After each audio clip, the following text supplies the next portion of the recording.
आप देख रहे हो स्टोरी विद एजी। आज की वीडियो में मैं आपको बताने जा रहा हूँ ट्रू क्रीपी इंसिडेंट जो मेरे और मेरे एक फ्रेंड के साथ हुआ था। और ये कोई कहानी नहीं है बल्कि रियल लाइफ इंसिडेंट है। वीडियो में आगे बढ़ने से पहले यदि आपने अभी तक हमारे चैनल को सब्सक्राइब नहीं किया है तो ऐसी डरावनी सी वीडियोस के लिए हमारे चैनल को सब्सक्राइब जरूर से कर लेना। तो बिना टाइम वेस्ट किए चलिए बढ़ते हैं आज की कहानी की ओर। एक दिन मैं और मेरा फ्रेंड ऑफिस के काम से एक छोटे से कस्बे में गए थे जहाँ पर हमें बहुत लेट हो गया था। मैंने अपने दोस्त सावेज से कहा कि सावेज शायद हमें बहुत देर हो जाएगी, इसलिए हमें रात गुजारने के लिए यहीं कहीं पर कोई रूम तलाश कर लेना चाहिए। सावेज भी मेरी बातों से सहमत था। उसने कहा कि तुम सही बोल रहे हो, हमें रूम देख लेना चाहिए। फिर हम 1 घंटे बाद अपना काम खत्म करके रूम देखने के लिए गए। वहीं के कुछ लोगों ने हमें एक होटल को सजेस्ट किया। होटल का नाम भी बहुत ही अजीब सा था। जब हम होटल पर पहुंचे तो वहां लिखा था वेलकम बट नॉट एग्जिट, लेकिन हमने नेम पर ज्यादा ध्यान नहीं दिया क्योंकि हमें तो वहां पर एक रात ही गुजारनी थी। हम अंदर जाकर वहां के स्टाफ से मिले और उन्हें एक कमरे के लिए पूछा।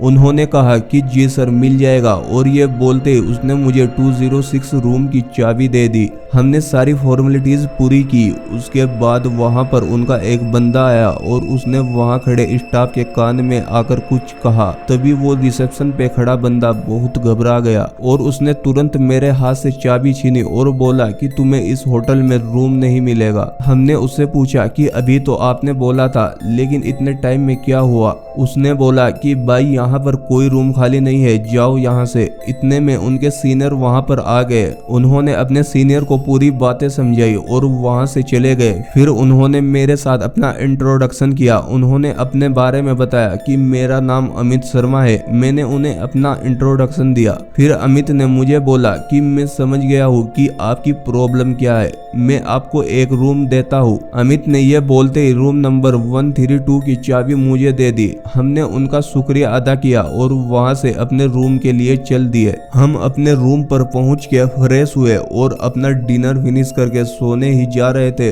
कि अचानक से हमें बराबर वाले रूम से अजीबोगरीब आवाजें सुनाई देने लगी। थोड़े टाइम तक हम बर्दाश्त करते रहे, लेकिन सावेज और मेरी हालत उससे सुनकर बहुत ही बुरी हो चुकी थी। सावेज दूसरे रूम में देखने के लिए गया कि कौन है जो आधी रात को हमें परेशान कर रहा है। और आश्चर्य की बात तो ये थी कि होटल में इतने रूम होने के बावजूद भी उनमें से कोई गेस्ट बाहर नहीं आया था। सावेज ने जब दूसरा रूम खोल कर देखा तो वहां पर एक बूढ़ी औरत चेयर पर बैठी थी और उसके हाथ में 2 साल का बच्चा भी था। सावेज ने उनसे कहा कि दादी इसकी वॉल्यूम थोड़ी कम कर लीजिए, इसकी आवाज से हमें बहुत डिस्टर्ब कर रही है। उस बूढ़ी औरत ने सावेज की एक नहीं सुनी और बच्चे को खिलाते हुए जोर जोर से हंसने लगी। सावेज ये सब देखकर बहुत डर गया था और भागते भागते रूम में आ गया और ये सब बातें उसने मुझे बताई। फिर मैंने सावेज से कहा कि कुछ टाइम तक वेट कर लेते हैं। ऐसे ही 2 घंटे बीत गए। रात के करीब 1 बज चुका था।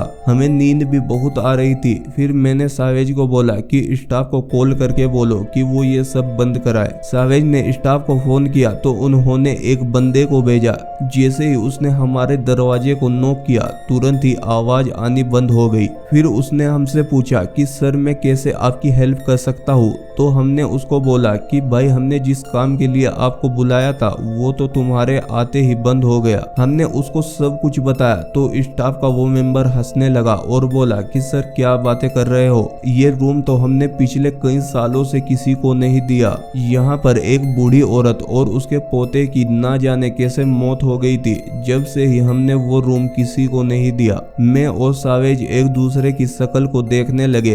फिर हम दोनों यही सब सोचते हुए सोने के लिए लेट गए। हमारी आंख लगी ही थी कि तभी फिर से वो आवाज आनी शुरू हो गई। हम दोनों तुरंत ही उठ खड़े हुए, लेकिन अब की बार हम दोनों में से ही किसी की भी हिम्मत नहीं हो रही थी कि बाहर जाकर देख सके। तभी हमारा दरवाजा जोर जोर से कोई खटखटाने लगा। मैंने जाकर देखा तो एक बूढ़ी औरत एक बच्चे को लिए गेट के सामने खड़ी थी। मैंने तभी सावेज को बुलाया और उसको देखने को बोला तो सावेज इस बूढ़ी औरत को देखते ही बहुत कांपने लगा। मैंने सावेज को हिम्मत देकर शांत होने को कहा और उससे पूछा कि क्या ये वही बूढ़ी औरत है। उसने बोला कि हाँ ये वही बूढ़ी औरत है। हम दोनों डरे से हमें बेड पर बैठे रहे। हमारी हिम्मत नहीं हो रही थी कि हम दरवाजा खोल सके। कुछ टाइम तक उसने दरवाजा कंटिन्यूअसली खटखटाया और फिर अचानक से खटखटाना बंद कर दिया। हमें सांस में सांस आई। इतने में लॉक हुआ दरवाजा अचानक से खुल गया। मैं और सावेज जोरों से चिल्लाए लेकिन हमारी चीख सुनने वाला वहां आसपास कोई भी नहीं था।